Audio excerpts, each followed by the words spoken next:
ইসলামে যেটা বলা হয়েছে নারীদের জন্য, যেভাবে শরীর ঢাকতে বলা হয়েছে ওইভাবে ঢেকে নাও। তুমি কি কাপড় দিয়ে, তুমি চটের বস্তা দিয়েও ঢাকতে পারো, তোমার নামাজ হয়ে যাবে। তুমি এই প্যান্ডেলের কাপড় দিয়েও শরীর ঢাকতে পারো, তোমার নামাজ হয়ে যাবে। শর্তটা তোমাকে পূরণ করতে হবে, বাস নামাজ হয়ে যাবে। যেমন এখন মানুষ পর্দার কথা বলছে, এই বাবাজিদিকে জিজ্ঞেস করুন, ইনাদের দাদিরা, ইনাদের মারা, আমার দাদিরা, আমাদের মারা ছিঁড়া কাপড় পরেছে, তারপরেও তাদের চেহারা কেউ দেখতে পায়নি, সেলাই করা কাপড়ে। আর এখন যদি 50 হাত কাপড় দেন, তারপরেও প্যাট, পিঠ আর বুকটা বেরিয়ে থাকবে। বললে অনেক মেয়েরা, আজকে তো আমি যা বলে যাব, এই গ্রামের মেয়েরা বলবে এই 8 কুড়োর বেটা মৌলবীকে জীবনে দাওয়াত দিবি না। কিন্তু আমি ছেড়ে কথা বলবো না, তোমরা মানো আর না মানো, আল্লাহ আমাদেরকে দায়ী করেছে। আমরা যদি তোমাদের কাছে না পৌঁছাও, আল্লাহর কাছে পাকড়াও হয়ে যাবে। আমি একটাই কথা বলি, আমার মাদ্রাসায় পয়সা দিও না, দরকার নেই, কিন্তু তুমি সুদকে হালাল বলাতে চাইবে, আমি পারবো না বলতে। হারামকে হালাল বলাতে চাইবে, আমি পারবো না বলতে। আজকে কই এতগুলো মন্ত্রী সভায় মুসলিম আছে, কেউ এখনো পর্যন্ত সেই মন্ত্রীর কাছে প্রতিবাদ গেল না। কেন আপনি এই ধরনের কাজ করলেন? মুসলমানের দিলেতে ঠেস পৌঁছাবে।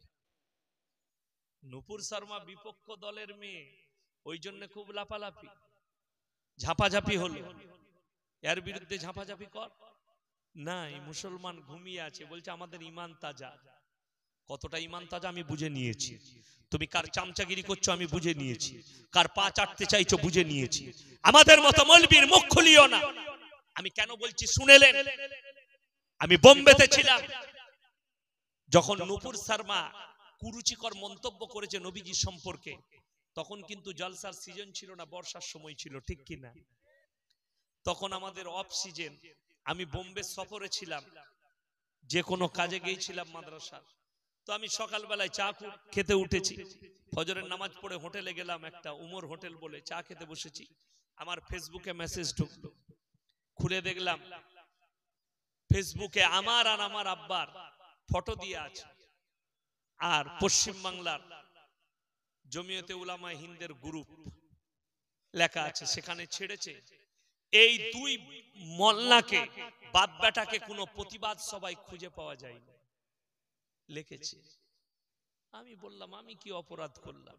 তারপরে খোঁজ নিলাম যে ছেলেটা ছেড়েছে সে কে। তখন দেখলাম কাঠমৌলবী। কি বুঝলেন? কাঠমৌলবী।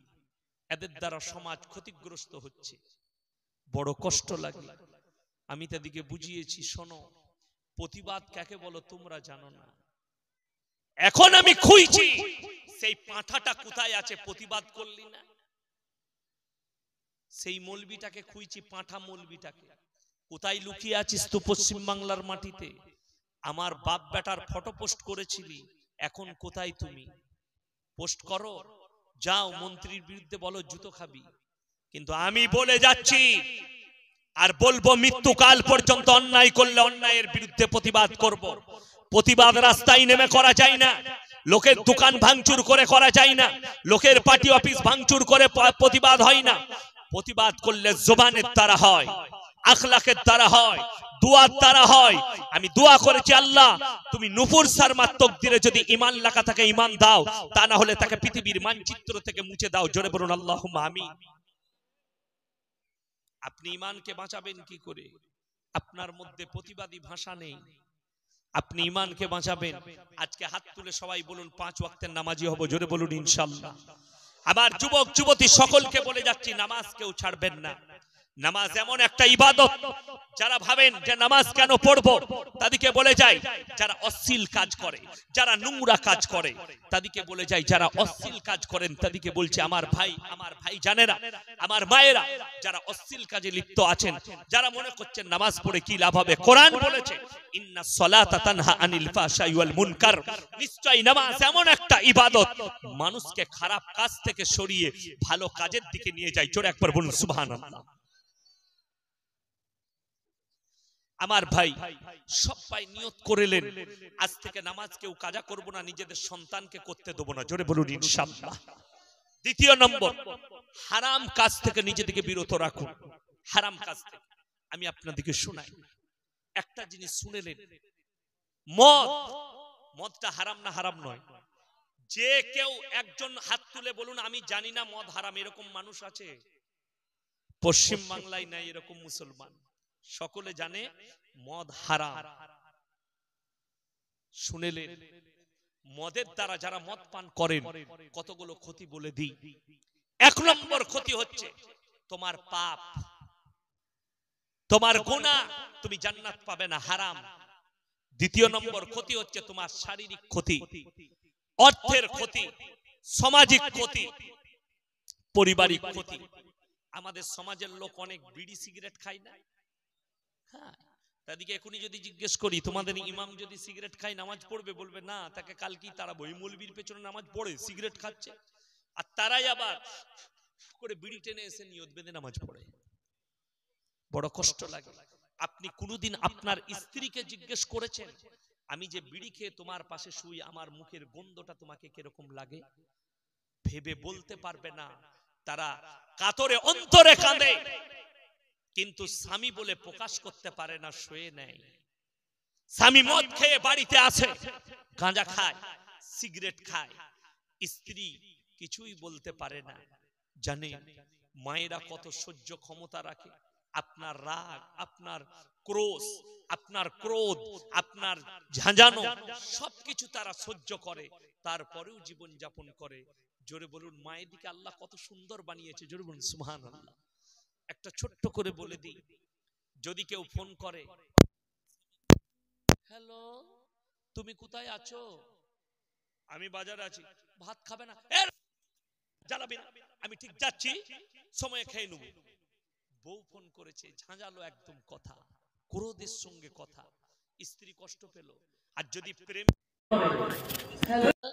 হ্যাঁ তুমি কোথায় আছো, কি করছো, আই লাভ ইউ। 1 ঘন্টা গাড়ি চালাচ্ছে, বহরমপুরে স্টার্ট করেছে, ও চালিয়ে যাচ্ছে আর কথা বলেই যাচ্ছে, কোনো বিরক্ত নাই। আর বউ যদি ভালোবেসে জিজ্ঞেস করে খানা রেডি হয়ে গেছে এসো, তাকে ক্রোধের সঙ্গে উত্তর দেয়, তুমি কি করে জান্নাতের আশা করো? তুমি পরকীয়ায় লিপ্ত আর তুমি জান্নাতের আশা করো। আমার ভাই শুনে রেখে দেন, এই মোবাইল আর চোখটা হচ্ছে 100টা পাপের মধ্যে 90টা পাপের জন্য দায়ী হচ্ছে তোমাদের চোখ। আমি কালকের জলসাই বলেছি, যেভাবে মেলা বসিয়েছি, আমি বলেছি আমার মতো মৌলবীকে দাওয়াত দিও না মেলা বসানো। আমি তোমার দাওয়াতের ভোকা নয়, তোমার টাকার ভোকা নয়। আর কেউ যদি মনে করেন যে এটা জলসা করতে এসছে টাকা কামাতে, শোনো, তো তুমি দাওয়াত দিও না, তোমার ওই মেলাওয়ালা জলসাই ইয়াসিন করবে না। কেন বলে দিই, 24 সালের ডেট বুক করছি, তাহলে লোক আমাকে চাই না। 24 সালের ডেট, রমজানের পরে আর কেউ ডেট পাবে না 24 সালে, আমি বুক করছি এখন। তাইলে শোনো, শুনেলেন, হকের সব সময় জিত হয়, না হকের কোনোদিন জিত হবে না। মেলা ইসলামে হারাম, নারী পুরুষ, ওই জন্য আমরা নিষেধ করি নিজের স্ত্রীকে বাজারে পাঠিও না। এখন তো বাজার তো দূরের কথা, আমাদের সমাজ এখন নতুন সিস্টেম হয়েছে, বিয়ে হলে জামাই আর বউকে পাশাপাশি বসাচ্ছে প্যান্ডেলে। আপনাদের দিকে বসেই প্যান্ডেলে লোকরা খেতে আসবে, গিফট দিবে, উপহার দিবে, স্বামী স্ত্রী পাশে বসে আছে। আর বন্ধুরা এসে যখনই প্যান্ডেলে ঢুকবে, বউটাকে দেখে বলবে, দেখবে মালটা কেমন পেয়েছে, কি বলছেন, কত ভালো লাগবে। তোমার বইয়ের লেগে এমন কমেন্ট করবে। এটার জন্য পাপী হচ্ছ তুমি। স্ত্রী দেখানোর জিনিস নয়, স্ত্রী হচ্ছে লুকানোর জিনিস। শুনেলেন, আজকে আমাদের সমাজে পরকীয়া ঘটার জন্য 100টা পরকীয়ার মধ্যে 99টা পরকীয়ার জন্য দায়ী হচ্ছে তাদের স্ত্রীর হাতে মোবাইল। আমার ভাই, মোবাইল আছে তো আছে, তার সঙ্গে যেটা সব থেকে ডেঞ্জার কাজ করছে সেটা হচ্ছে ফেসবুক আর হোয়াটসঅ্যাপ। ডেঞ্জার কাজ। স্ত্রী ফেসবুকে মেসেঞ্জারে বন্ধু পাঠাচ্ছে, তুমি বন্ধুত্ব করবে ইয়াসিনের সঙ্গে, তুমি বন্ধুত্ব করবে পরপুরুষের সঙ্গে। বলছে আমার ক্লাস ফ্রেন্ড। বিয়ের পরে তোমার প্রত্যেকটা পুরুষ মানুষ ফ্রেন্ড তোমার জন্য হারাম। কথাটা বুঝতে পেরেছেন না পারেননি? স্ত্রীর জন্য বিয়ের পরে প্রত্যেকটা বন্ধু হারাম। আমি যখন আমার স্ত্রীকে বিয়ে করি তখন পড়ে ক্লাস 7-এ, ভালো করে চুল বাঁধতে পারতো না, 13 বছর 8 মাস বয়স। আমার বোনরা, বড় বোন ছোট বোন চুল বেঁধে দিত, চুলটা বেঁধে দিত, তখন বিয়ে করেছি আমার স্ত্রীকে। তো এখন তার যারা বান্ধবী আছে, যারা বন্ধু আছে, তারা পেছনে লোকের কাছে বলে আমার শ্বশুর গ্রামে ইয়াসিন সাহেবের বউ তো ওই জন্য অহংকারী হয়েছে, বছরে 3 বছর হলো এখনো একবারও বাপের বাড়ি যাইনি। তার মানে কি আমি অত্যাচার করি? আমার বউকে জিজ্ঞেস করে এসো। তার মানে ভালোবাসা পেয়েছে বলেই যেতে চাই নাই, একবারও চাইনি, খালি একটাই কারণে পর্দার খেলাফি হবে। কি বুঝলে? চিন্তা করে। আমি বলি মাঝে মাঝে ছুটি হয়েছে ছেলেদের, চলে যাও, বলে আপনার খিদমতের কুটি হয়ে যাবে, আপনি রাত 2টোয় ঢুকেন, পায়ে তেল দিতে হয়, কখনো চা করে দিতে হয়,